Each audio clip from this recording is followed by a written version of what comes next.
Hello and welcome. You're watching Express News with me, Bharacharya. This is one show where we take you through the top news stories of the day. Let's get started. President Ramnath Kovind will address the nation on the eve of the 74th Independence Day today. The address will be broadcast from 7 p.m. on the entire national network of All India Radio and telecast over all channels of Doordarshan in Hindi, followed by the English version. Broadcast of the address in Hindi and English on Doordarshan will be followed by broadcast in regional languages or regional channels of Doordarshan. All India Radio will broadcast regional language versions at 9:30 p.m. on its respective regional networks. Ministry of Defence is organising Independence Day flag hoisting ceremony on the 15th of August 2020 at Red Fort, maintaining the balance between the sanctity and dignity of the national function while factoring in precautions related to the COVID-19 scenario. In order to facilitate a seamless movement with the least chances of any crowding, seating enclosures and walkways are laid with wooden flooring and carpeting. Additional door frame and metal detectors with adequately spaced markings have been provided to avoid queuing and to ensure smooth passage for all the invitees. Most of the parking areas have been brick-lined and paved in order to ensure smooth entry and exit of vehicles to the maximum feasible extent. Members of the Guard of Honour have been under quarantine to bring in safety. The guiding principle for seating has been 2 gaz ki duri or 6 feet between any two guests seated during the event.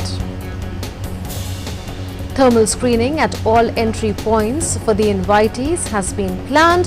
Thorough sanitization of premises inside and outside the Red Fort is being carried out on a regular basis. With an eye on safety, NCC cadets have been invited to witness the event instead of young school children, and they will be seated at Gyanpath. Floral arrangements at Gyanpath have been made in order to enhance the visual appeal of the area. The nation will celebrate the 74th Independence Day tomorrow. Prime Minister Narendra Modi will lead the nation in celebrating the Independence Day at Red Fort in New Delhi. Prime Minister will unfurl the national flag and address the nation from the ramparts of the iconic monument. Security has been tightened in the national capital in view of the celebrations. In view of COVID-19 situation, the Delhi Police has requested the invitees to follow guidelines issued by the Union Home Ministry and Health Ministry at all times while they are in the function area at Red Fort. Delhi Police has issued a traffic advisory to ensure safe and smooth vehicular movement across the national capital on Independence Day. Delhi Police have also strategically stationed SWAT teams and Parakram vans. Facial recognition system has also been set up at vantage points for suspect identification. Australian Prime Minister Scott Morrison extended warm congratulations to the people of India ahead of the country's Independence Day. In his message, the Australian Prime Minister said, as a long-standing friend of India, Australia joins wholeheartedly in its celebration of independence and extends our warm congratulations to the people of India. The Australian PM highlighted the elevation of bilateral relations to a comprehensive strategic partnership between India and Australia. Morrison further said, the deep friendship between Australia and India is about more than trade and diplomacy. PM Morrison said, while this year's celebrations will be different and many of the traditional gatherings will not take place, we can all draw strength from the values that our countries share. Morrison also acknowledged the Indian community in Australia on the occasion. The Supreme Court today held Prashant Bhushan guilty of contempt of court for his tweets against the judiciary. Taking suo motu cognizance, the apex court initiated contempt proceedings against him for his two separate tweets on Chief Justice of India Bobde and the Supreme Court. The top court will hear the arguments on sentence against him on the 20th of August. Maximum sentence can be 6 months in jail. Union Minister of Youth Affairs and Sports Kiran Rijiju launched the largest countrywide run, the Fit India Freedom Run. Individuals and organizations can register for the event on the Fit India website. The event is being organized to mark the 74th Independence Day of India tomorrow, 251st birth anniversary of Mahatma Gandhi on the 2nd of October. The motto of the Freedom Run is to encourage fitness and help citizens get freedom from obesity, laziness, stress, anxiety and other diseases. In the recent past as well, Fit India has organized numerous big-scale events such as Fit India Plog Run and Fit India Cyclothon to take the message of fitness to the masses. Addressing the event via video conferencing, Union Minister Kiran Rijiju said that the Fit India Freedom Run would evoke patriotism in youth to another level. Raksha Mantri Rajnath participated in ATMANIRBHAR Bharat Saptah Samapan ceremony through video conferencing from New Delhi.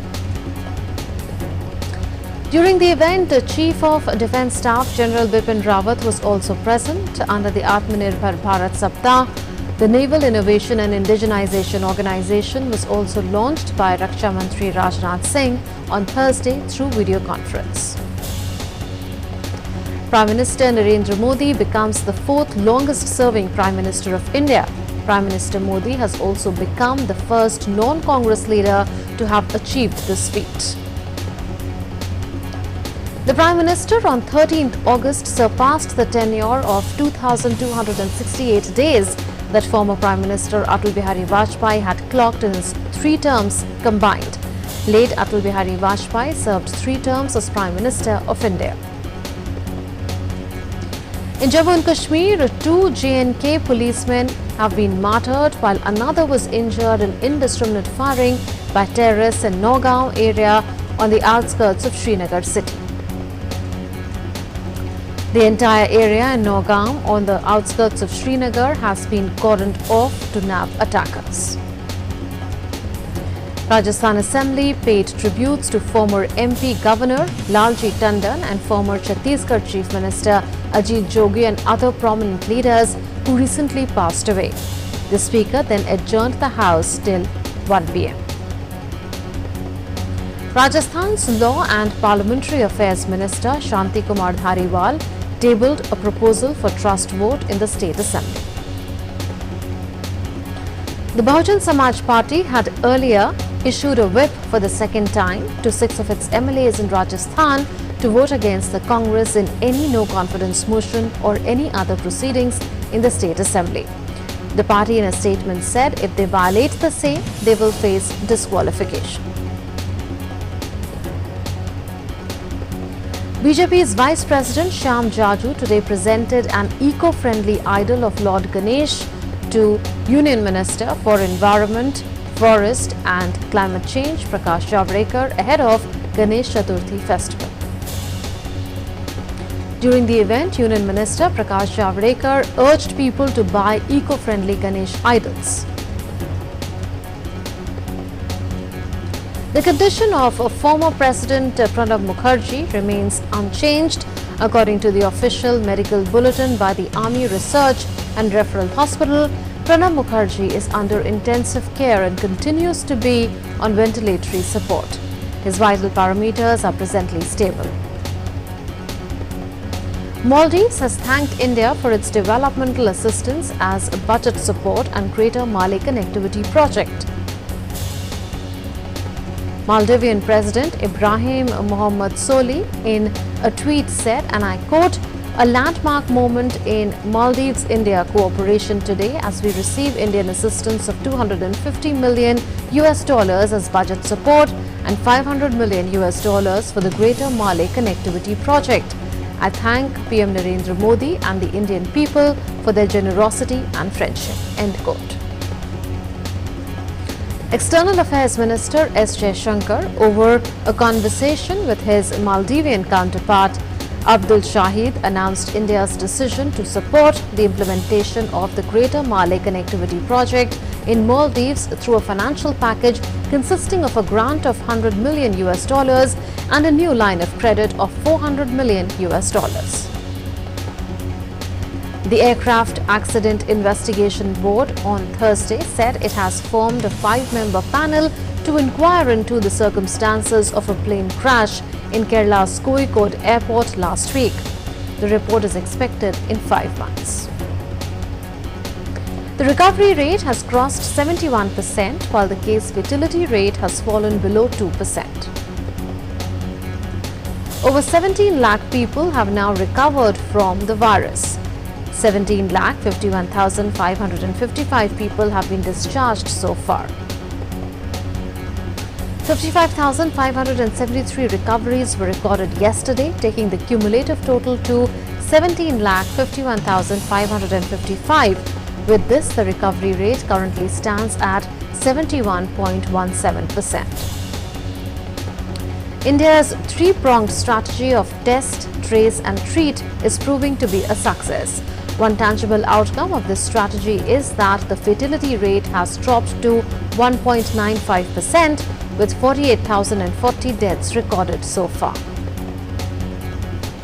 With over 7 lakh tests being conducted each day, the number of active COVID-19 cases in India stands at 6,61,595, which is around 26% of the total cases reported so far. According to ICMR, 2,76,94,416 samples have been tested for COVID-19 so far, and of these, 8,48,728 samples were tested yesterday. The World Health Organization has advised to conduct 140 tests per day per million population. Notably, according to the Ministry of Health and Family Welfare, focused center-led efforts and effective implementation by states or union territories, 34 states and union territories have exceeded this requirement. In Arunachal Pradesh, one more casualty was reported due to COVID-19 on Thursday. A total of 4 people have lost their lives in the state so far. According to the State Health Department, one Central Paramilitary Force personnel serving in Assam Rifles who returned from Imphal to Pasighat of East Siang district tested positive for COVID-19 and was under treatment. Mizoram government has issued standard operating procedure to be followed in gatherings in a bid to ensure strict implementation of social distancing. The order restricts the gathering of people in marriage ceremony, funerals, memorials and other functions to 50. The order also prohibits elderly and people with comorbidities to attend such gatherings. It has also mandated people to wear masks.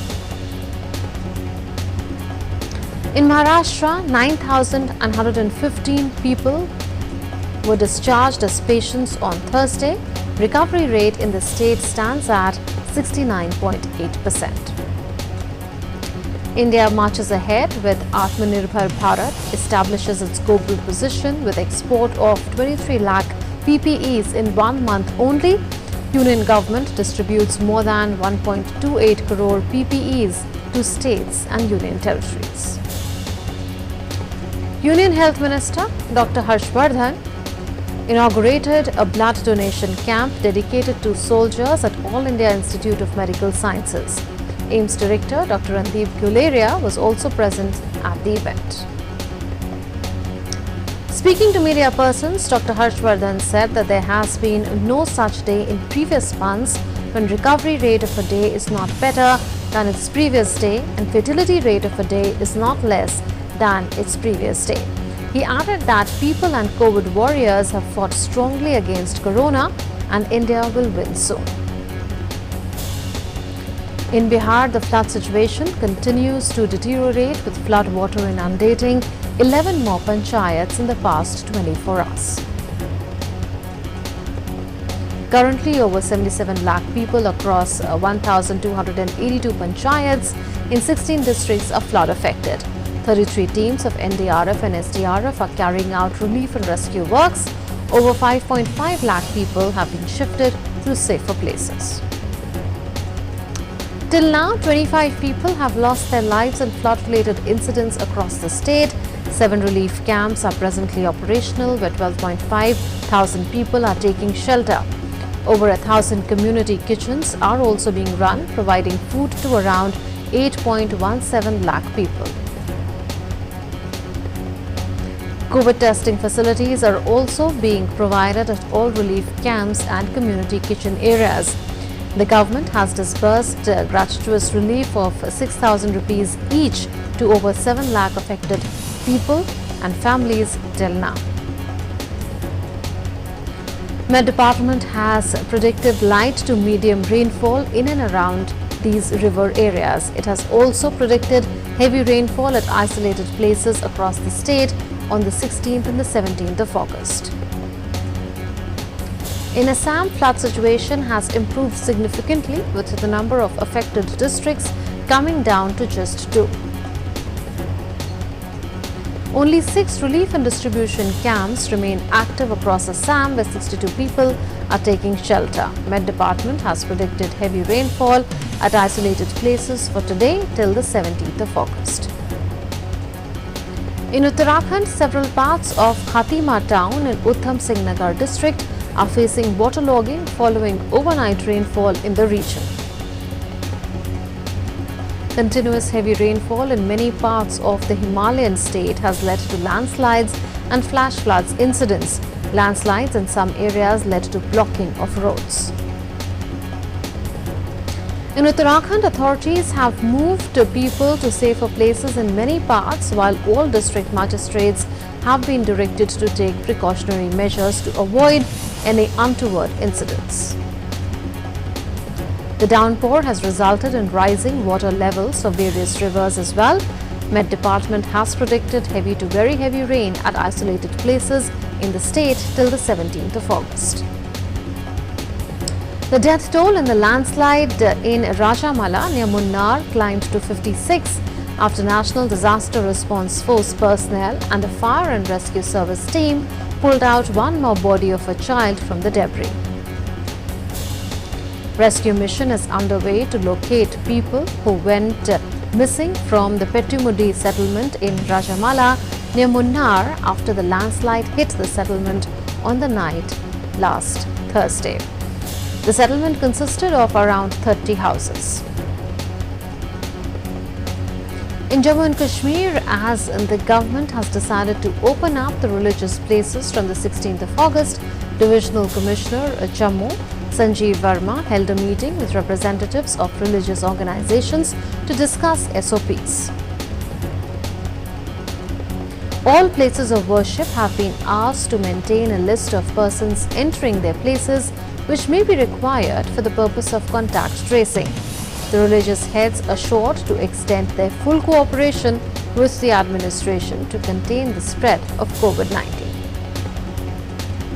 Supreme Court refused to extend interim bail of Unitech promoter Sanjay Chandra. Court said Sanjay and his brother Ajay Chandra have failed to deposit 750 crore rupees as directed by the 3-judge bench in October 2017. Over 2.1 crore coronavirus cases have been registered globally, with over 7.57 lakh deaths related to COVID-19. As many as 1.39 crore people have recovered from the virus so far. COVID-19 cases have been shooting up in the United States, making it the worst hit by the pandemic for several weeks now. The US has over 54.15 lakh cases of the virus, with a death toll past 1.7 lakh. US is followed by Brazil. Brazil has recorded over 1.05 lakh deaths and over 32.29 lakh cases. Talking in terms of the COVID-19 death toll worldwide, US and Brazil are followed by Mexico with a death toll crossing 54,000. Mexico has reported more than 7,370 new cases of COVID-19, taking the final number to cross 5,0750. Mexican government has said that the real number of infected people is likely to be significantly higher than the confirmed cases. Mexico only trails behind the US and Brazil in terms of death toll, registering more than 55,290 fatalities from COVID-19. Peru has reimposed lockdowns as the country is inching close to surpass 500,000 COVID-19 cases, topping Latin America in terms of death toll. Peruvian President Martin Vizcarra announced the return of a blanket Sunday curfew as figures revealed a 75% surge in infections among children and adolescents. The Andean country has so far registered more than 25,640 fatalities from COVID-19, with cases of infection crossing 5,07,990. The World Health Organization on Thursday downplayed the danger of the coronavirus latching on to food packaging and urged people not to be afraid of the virus entering the food chain. The announcement comes after 2 cities in China said they had found traces of the coronavirus in imported frozen food and on food packaging, raising fears that contaminated food shipments might cause new outbreaks. As the US presidential election heats up, US President Donald Trump on Thursday called on Democratic presidential contender Joe Biden to come out of his basement as he criticized the former vice president's call for all US governors to mandate mask wearing to slow the spread of the coronavirus that has killed more than 165,000 people in the United States. In his second day on the campaign trail with running mate Kamala Harris by his side, Biden made the call for a nationwide mandate on masks after a virtual meeting with public health advisors in his hometown of Wilmington, Delaware. British pharmaceutical major AstraZeneca Plink on Thursday said production of 400 million doses of a COVID-19 vaccine for Latin America could begin early next year as the region's coronavirus death toll reached nearly 230,000. The United Kingdom will impose a 14-day quarantine on all arrivals from France on Saturday. The UK government, wary of a second wave of the novel coronavirus, also added the Netherlands, Malta and 3 other countries to its quarantine list. Spain and Belgium have already been added in recent weeks. Quarantines will be imposed after Saturday. Reacting sharply, France has said it would also reciprocate Britain's quarantine measures. That's it then in this edition of Express News. News and updates will continue on DD News and DDN.